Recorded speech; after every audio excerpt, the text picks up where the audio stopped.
வணக்கம். இன்றைக்கு டாப் 10 செய்திகளுக்காக ஷாலினி ஜெயக்குமார். தொடர்வது டாப் 10 செய்திகள்.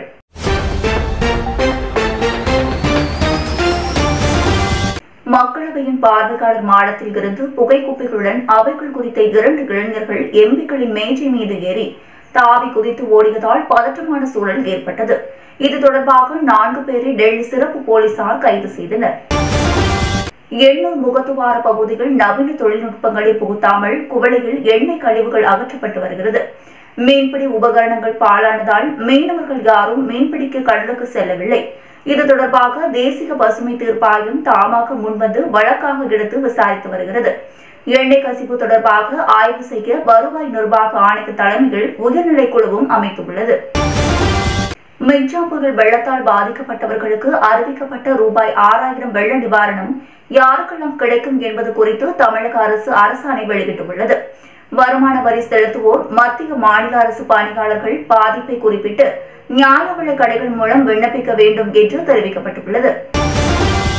மத்திய பிரதேசத்தில் மோகன் யாதவ், சத்தீஸ்கரில் விஷ்ணு தியோசாய் ஆகியோர் முதல்வர்களாக நேற்று பொறுப்பேற்றனர்.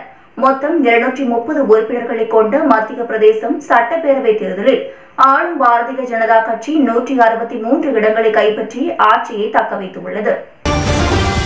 ஆந்திர மாநில பாரதிய ஜனதா கட்சி செய்தி தொடர்பாளர் பானு பிரகாஷ் ரெட்டி என்பவர் ஆந்திர உயர்நீதிமன்றத்தில் பொதுநலன் வழக்கு தாக்கல் செய்தார்.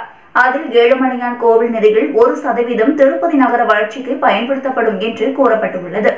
அதன்படி சாலைகள் அமைப்பது, மருத்துவமனைகள் கட்டுவது போன்றவற்றுக்கும் இதுவரை ரூபாய் 100 கோடி வரை திருப்பதி மாநகராட்சிக்கு திருப்பதி கோவில் சார்பில் நிதி வழங்கப்பட்டுள்ளது.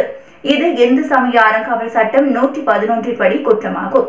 இது குறித்து 2 வாரங்களுக்குள் தேவஸ்தானம் விளக்க நோட்டீஸ் வழங்க வேண்டும் என ஆந்திர உயர்நீதிமன்றம் நேற்று உத்தரவிட்டுள்ளது.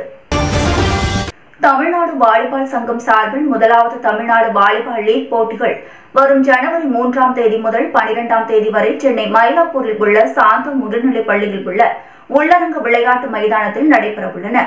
இந்த தொடரில் Chennai rock stars, Villupuram super kings, Krishnagiri bulls, Virudhunagar king makers, Kumari phoenix, Cuddalore பெத்தர்ஸ் ஆகிய 6 அணிகள் கலந்து கொள்ள இருக்கிறது.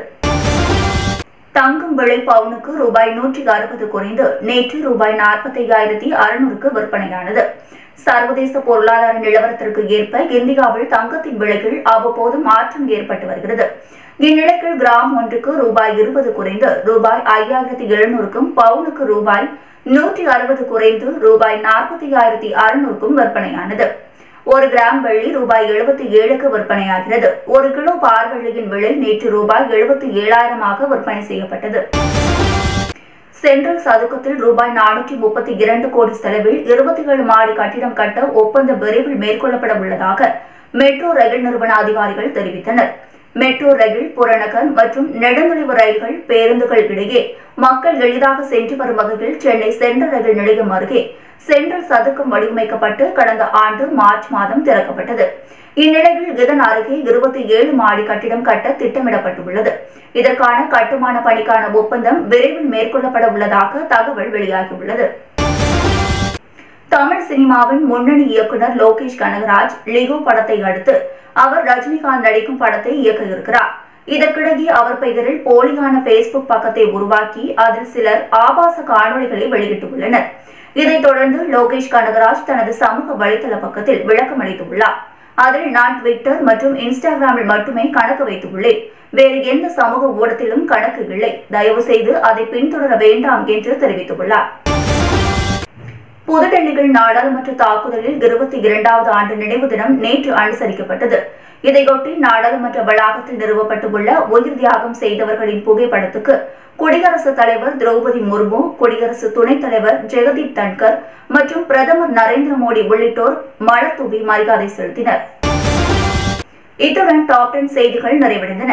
மீண்டும் டாப் 10 செய்திகளோடு உங்களை வந்து சந்திக்கும் வரை உங்களிடமிருந்து விடைபெறுவது ஷாலினி ஜெயக்குமார். நன்றி, வணக்கம்.